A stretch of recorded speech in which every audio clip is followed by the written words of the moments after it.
Did Jesus ride in that boat? Some say that he did. It's actually called by some the Jesus boat. Welcome to another edition of Land and the Book by Bible Passages. Wanted to talk to you today about a section of scripture in John chapter 6 and other places in the Bible that actually make reference to Jesus getting into a boat and his disciples and encountering a great storm. Before we begin that, though, I just want to show you this particular photograph of a church building and a chapel hall there near the Sea of Galilee today, near a place called Magdala.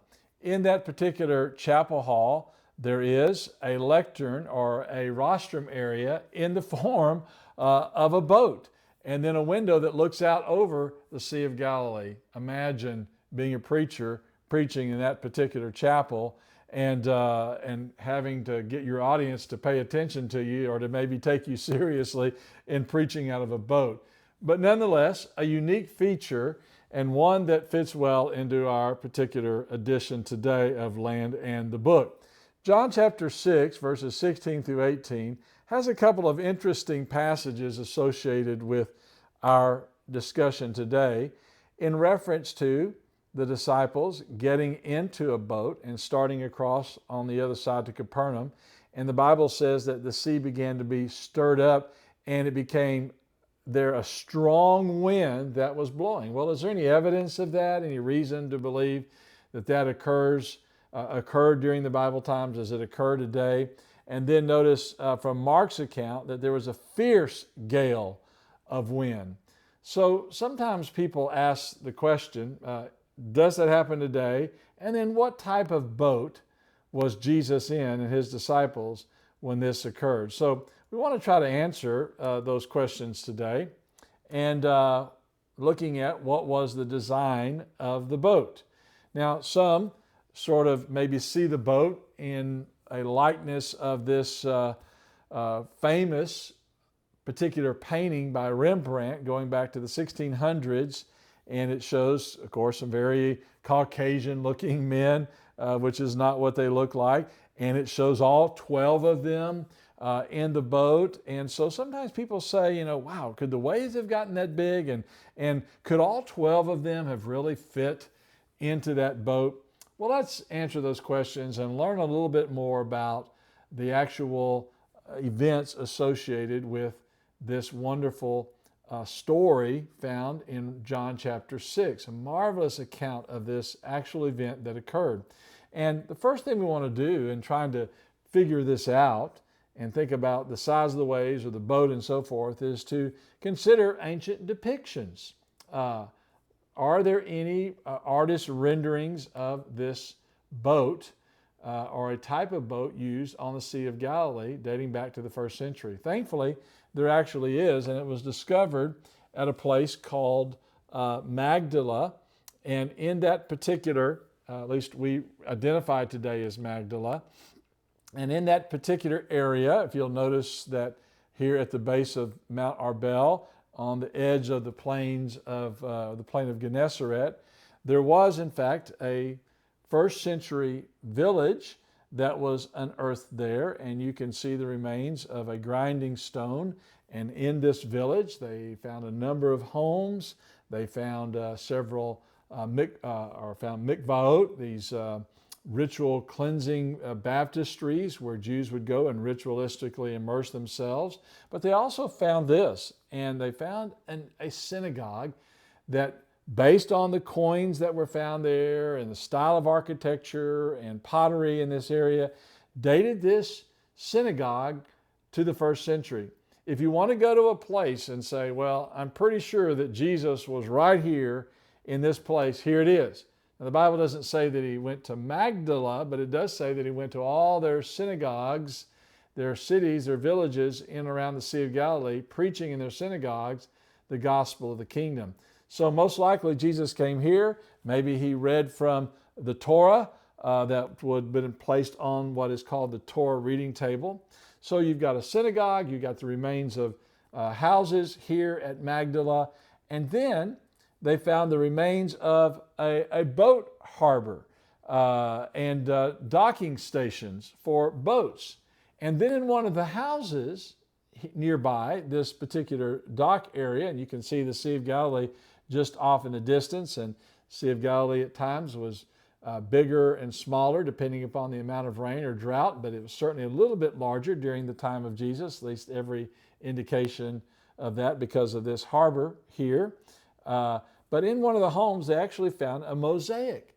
And this mosaic depicts, look at this, a boat, a vessel that most likely would have been used on the Sea of Galilee. And if you look closely, you can see that there are oars coming down from the sides of that boat. Now, some for a long time thought that this was 3 oars on this side and maybe 3 oars on the other side, so would have had to have had at least 6, 7 men with one who's steering the boat as the crew for the boat. But as time went by, they finally decided, you know what, maybe this is just a steering rod here, and that there were only 2 oars on this side, 2 on the other. So, and the width of the boat would have demanded that there would have been 4 oarsmen here.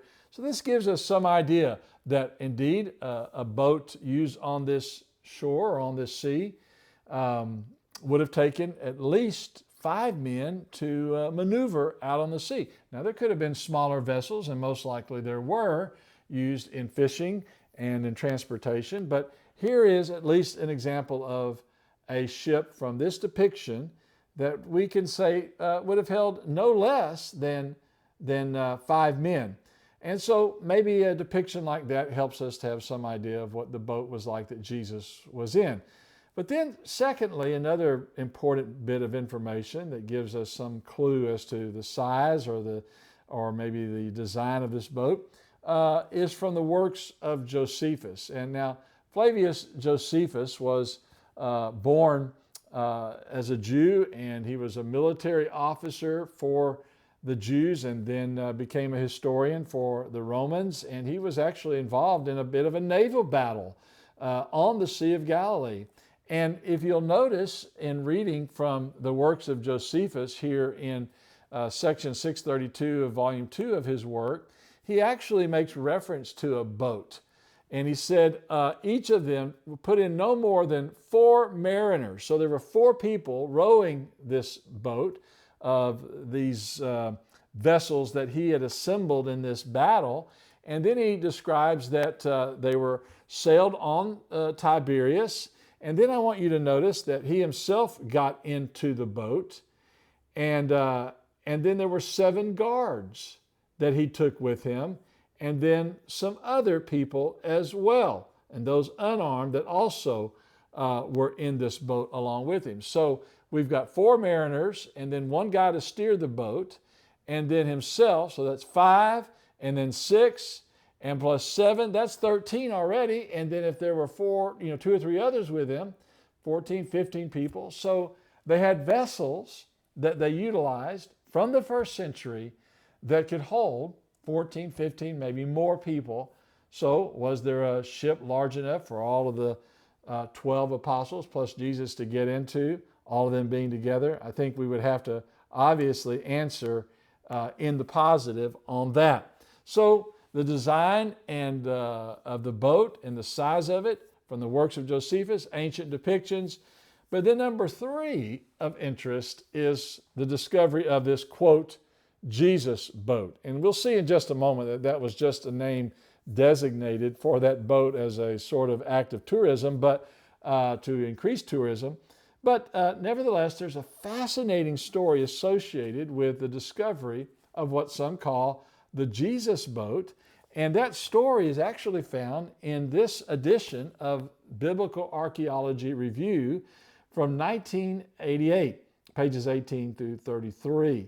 And the story goes on, or the article written by the archaeologist that actually worked on digging the boat out, tells the story of what happened in 1986 around the Sea of Galilee when these 2 men were out walking along the shore. They were just explorers and sort of amateur archaeologists, and walking along the shore during a period of time in which the Sea of Galilee had receded. This area was prone to drought, and also, and it still is, and also because of the massive amounts of water being used as drinking water from the Sea of Galilee, it was getting lower and lower and lower. And so during this particular period, where the water used to cover this shore, these two men were out walking along, and one day they actually found some coins where a tractor had gotten stuck in the mud and dug up some coins. And so they started looking, and then they found what looked like the part of an ancient vessel sticking up out of the mud. And before long, others got involved.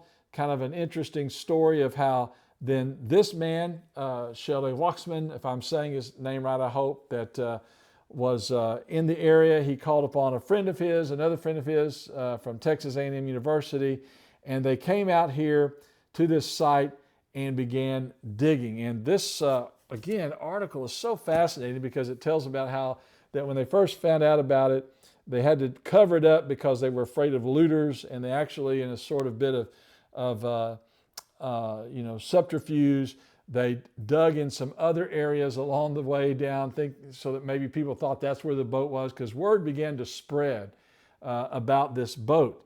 And so they descended on this place and began digging. And in a fascinating story of how they dug it up, they had to eventually build a sort of temporary dam as the water started to move in on them again to keep the water out, but had a lot of issues because once that wood became exposed to the air and the water began to evaporate, some of the wood began to disintegrate. So they came up with a clever idea of wrapping it in plastic and then covering it in this polyurethane and this foam-like structure, and actually floated it down to a museum.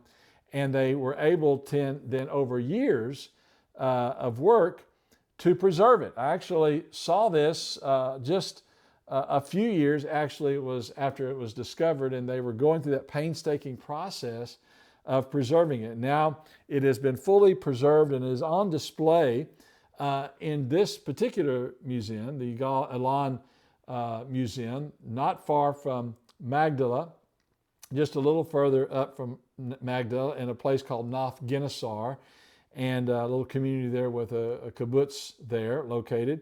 And but as they're researching this and as they're discovering it and finding out that it was an ancient boat that dated to the first century, the question then would arise, well, how did we know that? And how did they determine that? And one of the ways they determined that it was a boat from the first century, dating to the time of Christ, was by the design and construction of what's called mortise and tenon joints.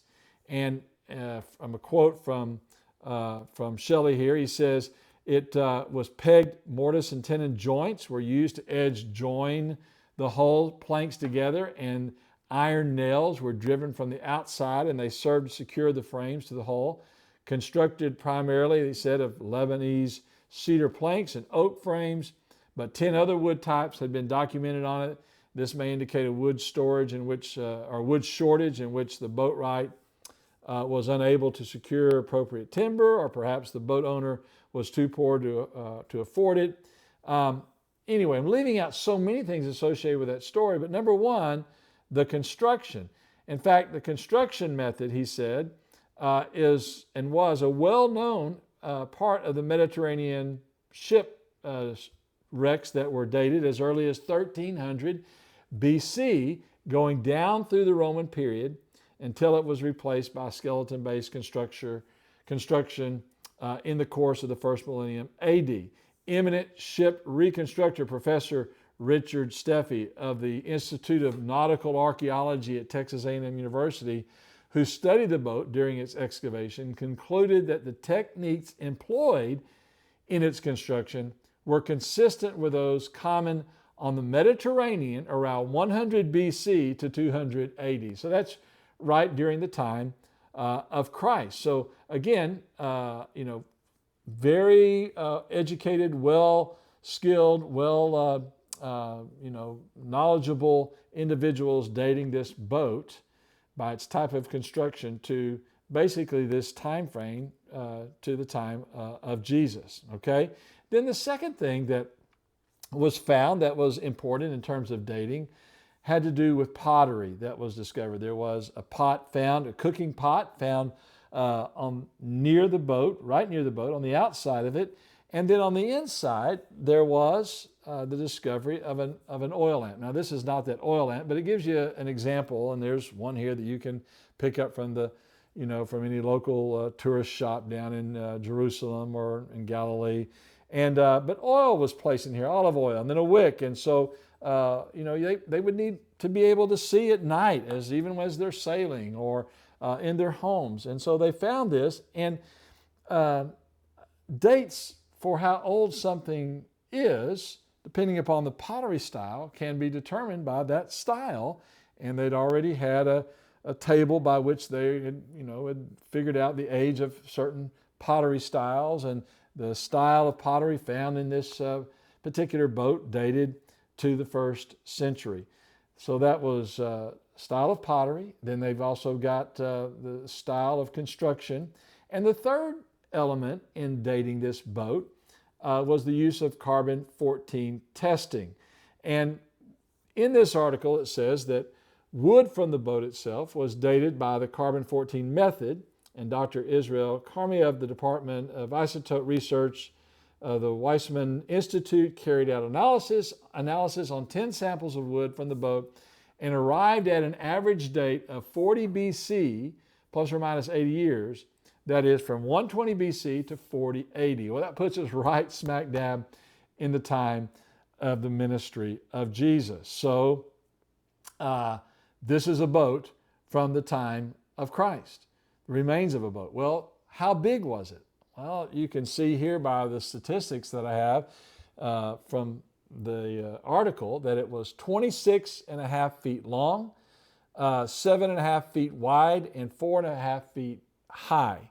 So remember that, 4.5 feet high, probably maybe a little bit higher once they would have been able to put the decking up there. It would have held up to 15 men, and it was equivalent to a 26-foot long Penske moving truck. And so I put a moving truck up here to give you an idea. Now, the 26 feet long part of it is here, not the cab, but that gives you some idea maybe in looking at the size of that home, how long that particular boat was, and about that width. Now, it wouldn't have been nearly that high, but a good sized vessel that has been replicated in these models. And you can see in the oar here, the oars that were placed here. This one is actually at the museum there where the Jesus boat, as they call it, is located. And then at one time there was a replica outside, and you can see that a boat like this could easily accommodate, according to Weizmann, that Jesus and his disciples,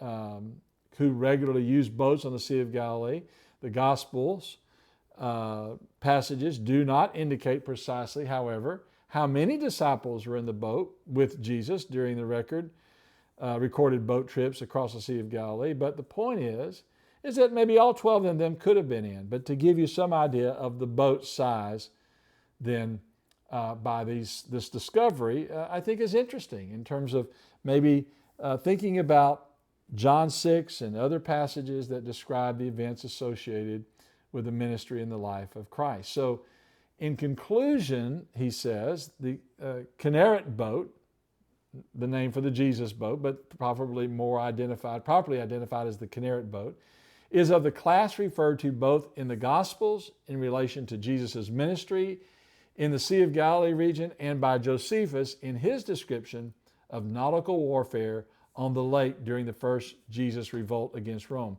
At present, we have no proof that our boat played any part in this momentous event, but it does allow us better to understand them and seafaring on the Kinneret nearly some 2,000 years ago, to give us then an idea of maybe the challenges that they face or the size of it. Now, the question I think that we also need to answer is, well, why was it called the Jesus boat? Well, interestingly enough, when they first made the discovery, they tried to keep it secret. Because of looters, they didn't want anybody destroying the boat and getting out there digging at night. But unfortunately, the word got out, and on Friday, February the 7th, when it was discovered, on Sunday, he says, we were startled to read newspaper reports of a wreck from Jesus' time that had been discovered in the Sea of Galilee. And somehow the news, he said, leaked. And by Monday, the press was writing in front page stories about the discovery of, quote, the boat of Jesus. And so the name stuck and the media picked up on it, and it became a great marketing scheme as well to bring then pilgrims from around the world to see this discovery, bring more tourism into the area. But we don't know if Jesus ever wrote in it. Perhaps he did, but it is from his time period, which makes it highly interesting and very significant. And then the last question that we want to pose to try to better understand the events associated with this storm and the boat that Jesus and his disciples got in was, and that is, how big was the storm and how large were the waves? Well, knowing something about the sea is important. I mentioned this in a previous session of Land in the Book about the size of the Sea of Galilee, some 13 by 7.5 miles in its 7.5 miles wide, 13 miles long from north to south, 33 miles of shoreline, anywhere from 144 to 157 feet deep, depending upon the amount of water from rain, 64 square miles, which is the size of basically Washington, D.C., that has 68 square miles, 2/3 the size of the Lake Tahoe, 690 feet below sea level. That's an important element to know that it is sort of in this depressed low area, 1,280 feet below surrounding hills. Now, the hills are much higher than that in terms of elevation, but the difference, are not as quite as high as that, but the difference between the surface of the lake and the height of those hills, 1,280 feet. And this particular map, again, gives you some indication, if you see where the Sea of Galilee is, that it's literally down below sea level. Now, it's not lower than the Dead Sea. This is the lowest place on earth, but still very low with these mountains around it. And winds could come off various directions, off of Mount Hermon, maybe from the Mediterranean. It could come off, as it did, as we're going to see here in a storm in just a moment, off of this eastern side and then swoop down quickly onto that surface area of this lake. And here you see the lake right here surrounded by these hills. Now, interestingly enough, if you go on the internet, there is an article from Israel Today dating back to May of 2022 that speaks about a storm that wreaked a lot of havoc out on Tiberias and some property damage, at least the winds there. And it spoke about these winds forces that got up to around 80 miles an hour, gusted up to 80 miles an hour, around 50 miles an hour. But in speaking about that night, it says, on the night of May the 14th and in the early morning hours of May the 15th, strong easterly winds blew in the north of the country of about 80 kilometers and gusting up to about 140 kilometers, again, that's 87 miles per hour, causing trees to collapse and blocked roadways. The strong easterly winds combined with the high water level of the Sea of Galilee caused flooding and damage to the promenade of Tiberias. It should be noted this combination has previously created such damages, and the most prominent examples are in the spring of 1992 and the spring of 1969. In fact, some $50 million in damage was done, and here you can see some of the damage there along the shoreline of Tiberias. Look at these iron railings here and this concrete that's been damaged. Then if you were to go back and look on YouTube at a storm from 2015, you could see some waves that got up as high as 10 feet. And then here's another screenshot from the video associated with that particular storm back then. So 10 feet waves, imagine the swells out there on the Sea of Galilee, and a boat, pretty sizable boat, but still only 5 feet, 4.5 feet high. Waves could have easily have crashed over into that vessel. I've been in small canoes, I've been in a fishing boat, and another larger boat went by us on the lake and just created enough of a wave that would only, a foot or two, but is enough to to sort of frighten you to think about your boat moving back and forth. Can you imagine a 10-foot wave and being in a boat that we just described that's only about 5 feet high?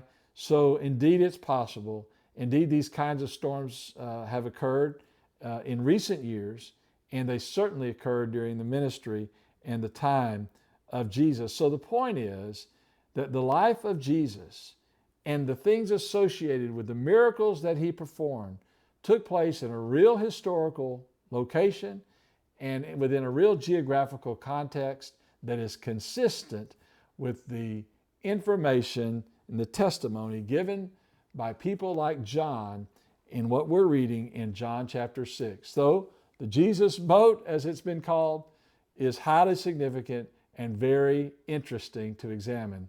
Thank you for joining us in this edition of Land in the Book.